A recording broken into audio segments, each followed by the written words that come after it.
what I love about God is very clear. God doesn't want that your fake 419 love. I love you, do anything for you, or die for you. Doesn't want that fake one. So he said, instead of you to just be saying, let me give you a standard. Because men learn more from what they see than what they hear. Men learn more from watching other people than from this talk that I'm talking. So God says, not me you are going to deceive. So I'm going to show you. See it, Ephesians 5:25. He said, husbands, love your wives, even as who? As Christ did what? Loved the church and did what? Gave himself for it.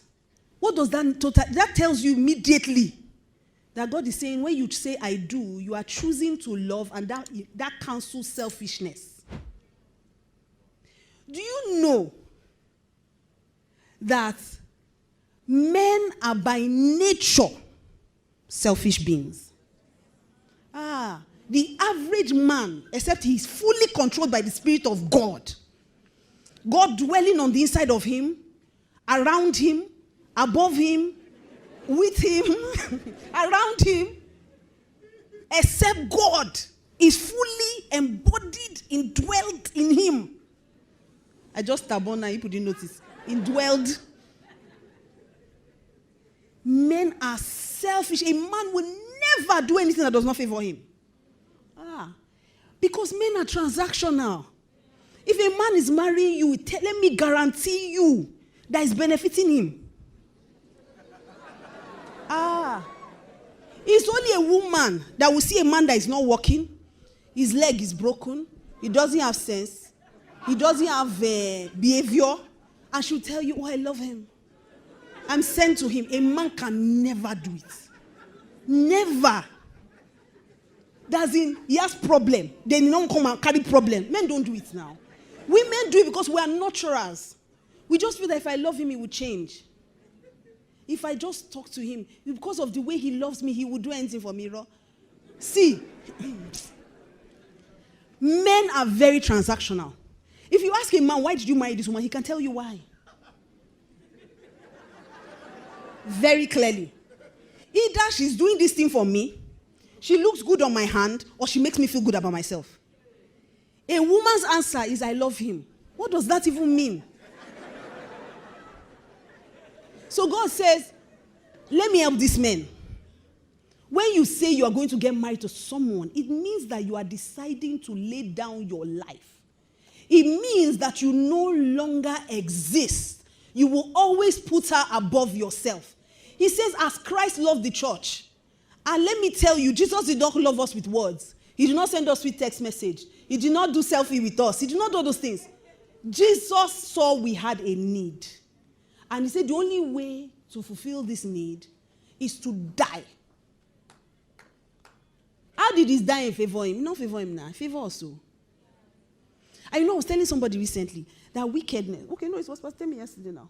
We were just in. I said, wickedness is a lot of work. Do you understand? It takes work to be wicked. So I can never really understand wicked people. People are wicked in this life.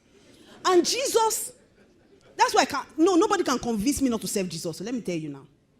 Do you understand that Jesus sees the wickedness of man? Have you ever encountered people's wickedness? Do you understand? People are wicked. Sometimes it scares me. If I one day, I think it was 3 years ago, something happened to me majorly, and I was crying, and I was saying, God, how can people be this wicked? Do you see? Why are you telling me as if? Because the way I was, people are wicked. He said, why are you telling me like this now? Go and read the Bible. I'm the one that said that the heart of man is desperately wicked. He said, even me, I said, who can know it? And you are not telling me as if you are giving me revelation. People are wicked, though. And Jesus saw the wickedness of man. And said, even with all these people's bad behavior and their wickedness. See, me, I don't have a problem with people's weaknesses. I have a problem with their wickedness. If you have a weakness, I can be with you. I can help you through it. But if you are wicked, people are wicked. Jesus saw their wickedness and still died for them. They use small bad behavior that your wife has. Small, low. Her bad behavior is not even complete. It has not turned to wickedness. It's small bad behavior.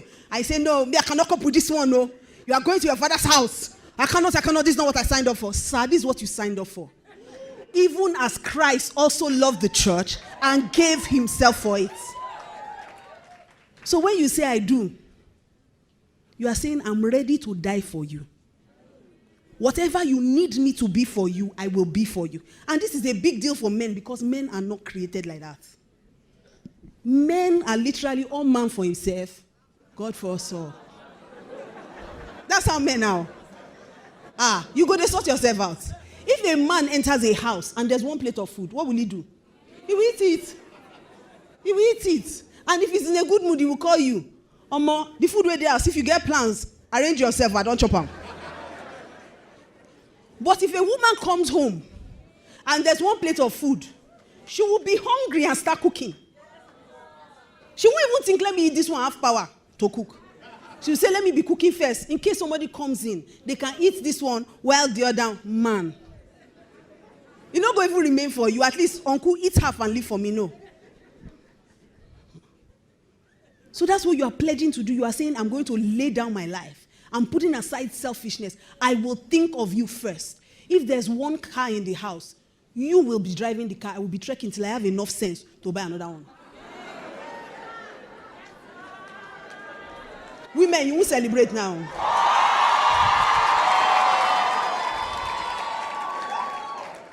So as a man, the first thing you say, when you say, I do, what you are saying is that I've pledged to stop being selfish. Listen, if all of us can do what we are supposed to do, marriage will be easy.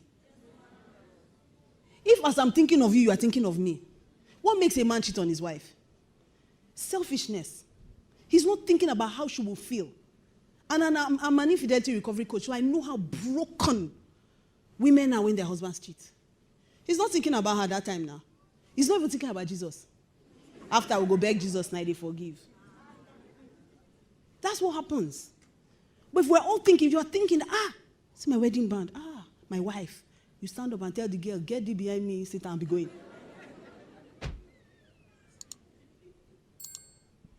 So the first thing as a man you are saying you will do is you will love. Men say, I will love her. So Christ said, you, when you find her, single brothers who are saying, I will love her. Ooh. But say it again, say, I will love her. And God being God, he said, no man hated his own flesh. So he even says you should love your wife the way you love yourself, because God knows that you won't understand any other thing until I bring it back to you.